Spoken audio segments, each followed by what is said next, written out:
بہت بڑے اللہ کے ولی ہیں حضرت منصور بن عمار رحمۃ اللہ تعالی علیہ۔ ایک بار وہ کہیں جلوہ فرما تھے اور ایک آقا نے اپنے غلام کو کسی کام سے بھیجا تھا۔ غلام جب گزرا حضرت منصور بن عمار کی محفل کے قریب سے تو وہاں انہوں نے دیکھا کہ وہ بزرگ بیان کر رہے ہیں اور ساتھ کوئی غریب شخص موجود ہے، تو آپ نے فرمایا کہ جو اس غریب کو 4 درہم صدقہ دے دے میں اسے 4 دعائیں دوں گا۔ گزرنے والا غلام تھا، غریب تھا، مگر اس کے پاس صرف 4 ہی درہم تھے، مگر اس نے دیکھا کہ اللہ کے ولی کی دعائیں مل رہی ہیں۔ پچھلے زمانے کے لوگوں کے لیے آخرت کی کتنی اہمیت تھی، اللہ والوں کی دعاؤں کی کتنی اہمیت تھی۔ غریب شخص تھا، اس نے 4 کے 4 درہم جو ہے وہ حضرت کی بارگاہ میں پیش کر دیے کہ آپ دے دیں اس غریب کو، کہ آپ بتاؤ کون سی 4 دعائیں تمہارے لیے کروں۔ اچھا، اب بھی بڑا کمال کا معاملہ ہے کہ اگر وہ غلام ہماری طرح آج کے دور کا ہوتا تو شاید وہ گاڑی مانگتا، بنگلہ مانگتا، بینک بیلنس مانگتا۔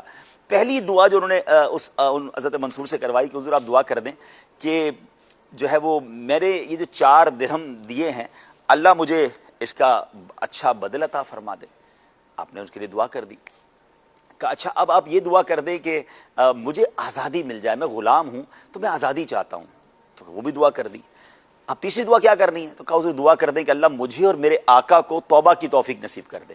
خوبصورت بات دیکھیں کہ آقا کی بھی فکر کر رہے ہیں کہ میرے آقا کے لیے توبہ کی دعا کر دیں، دعا کر دی۔ چوتھی دعا کیا کرنے کا؟ دعا کر دیں کہ اللہ ہم سب کی مغفرت فرما دے۔ تو حضرت نے دعا کی کہ اللہ میری، آپ تمہارے آقا کی اور تمہاری اور اس مجمع میں جتنے لوگ ہیں سب کی مغفرت فرمائے۔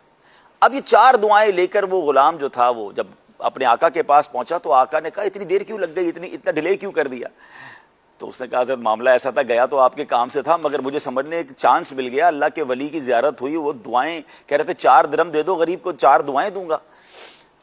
تو کہتے ہیں اچھا، اب آقا بھی دیکھیں وہ ناراض نہیں ہو رہے کہ تم کن چکروں میں پڑ گئے ہو۔ آج کل اگر کوئی ہمارا بچہ جو ہے یا ہمارا کوئی چھوٹا بھائی جو ہے یا ہمارا کوئی ملازم ہی کوئی اچھا کام کرے، ٹھیک ہے اس کی ایک شرعی پوری ڈیٹیل ہے کہ کون ملازمت کے دوران کون سے کام کر سکتے ہیں کون سے نہیں کر سکتے، لیکن انکریج کرنے کی بجائے فرض نمازوں سے روک رہے ہوتے ہیں، فرض نمازوں پہ ڈانٹ رہے ہوتے ہیں، نیکی کی طرف بچہ جائے تو اس کو روک رہے ہوتے ہیں۔ وہ آقا بھی کہتا ہے اچھا بتاؤ جلدی سے کیا دعائیں کروائیں؟ تو کہا پہلی دعا تو میں نے یہی کروائی کہ میرے جو پیسے خرچ کیے اللہ مجھے اس کا بہترین نعمل بدل دے دے۔ تو آقا کہتا تم نے 4 درہم دیے تھے نا، میں تمہیں 4000 درہم دیتا ہوں۔ یعنی رائٹ اوے وہ دعا قبول ہو گئی۔ کہتا اچھا دوسری دعا کیا کروائی؟ کہا دوسری دعا یہ کی کہ اللہ مجھے آزادی دے دے۔ کہا ٹھیک ہے میں نے تمہیں آزاد بھی کر دیا، دوسری دعا بھی قبول ہو گئی۔ کہا تیسری دعا کیا کروائی تھی؟ کہ تیسری دعا یہ کروائی تھی اللہ مجھے بھی توبہ کی توفیق دے، میرے آقا کو بھی توبہ کی توفیق دے۔ تو وہ جو آقا تھا اس نے فوراً استغفار پڑھنا شروع کر دیا، کہا میں بھی توبہ کرتا ہوں، تم نے بھی توبہ کر لی ہوگی تم بھی کر لو۔ یعنی تینوں دعائیں اسی وقت قبول ہو گئیں۔ کہ چوتھی کیا دعا کرائی تھی؟ کہ چوتھی دعا یہ کرائی تھی کہ اللہ میری بھی بخشش کر دے، آپ کی بھی کر دے، حضرت منصور اور ان کی محفل میں جتنے لوگ تھے اللہ سب کی بخشش کر دے۔ کمال کا جملہ آقا نے کہا ناظرین، وہ کہتے ہیں کہ 3 کام تو میرے اختیار میں تھے نا، وہ میں نے کر دیے، چوتھا تو میرے اختیار میں نہیں تھا، اللہ سے اللہ کی بارگاہ میں دعا کرتے ہیں کہ اللہ یہ چوتھا کام بھی ہمارا کر دے۔ کہتے ہیں وہ آقا رات کو سویا تو خواب میں اسے بتایا گیا کہ تم تو بندے تھے، جو تمہارے ہاتھ میں کام تھے، جو تمہارے بس میں تھے تم نے کر دیے، میں ارحم الراحمین ہوں، میں نے تمہاری منصور کی، تمہارے غلام کی اور اس محفل میں جتنے لوگ تھے سب کی مغفرت فرما دی۔ ناظرین یہ واقعہ اتنا زبردست واقعہ، یعنی اس ایک واقعے میں راہ خدا میں خرچ کرنے کے ساتھ ساتھ اللہ والوں سے محبت جھلکتی ہے، دعاؤں میں مانگنا کیا ہے وہ سیکھنے کو ملتا ہے، آخرت کی فکر ہر لمحے پیش نظر ہونی چاہیے وہ سمجھ آتی ہے۔